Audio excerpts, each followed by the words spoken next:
49। এত সময় কেন আমাদের এই এতগুলো শিক্ষার্থীকে এখানে দাঁড়ায় থাকা লাগবে?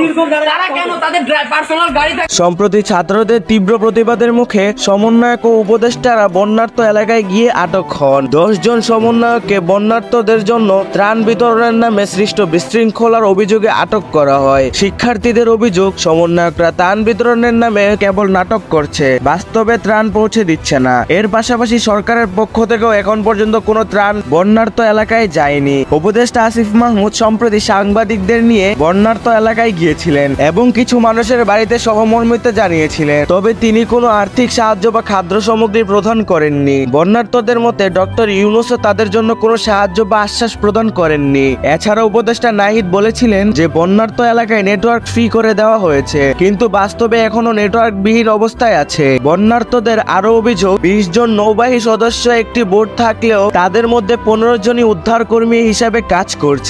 এক একটি উদ্ধার কার্যক্রমের জন্য 20 থেকে 30 হাজার টাকা নিচ্ছে। আজ ভোরে শিক্ষার্থীরা উপদেষ্টা নাহিদের বাসভবন ঘেরাও করে। তাদের অভিযোগ, বন্যার্তদের জন্য ত্রাণ সরবরাহ করা তো দূরেই থাক, উপদেষ্টা নাহিদ বন্যার্ত এলাকায় পরিদর্শনও করেনি। তবে ক্যামেরার সামনে না থেকেও বন্যার্তদের পাশে দাঁড়িয়েছে তৃতীয় লিঙ্গের মানুষরা এবং হিন্দু মুসলিম ভেদাভেদ না করে অনেকেই সাহায্যের হাত বাড়িয়েছে।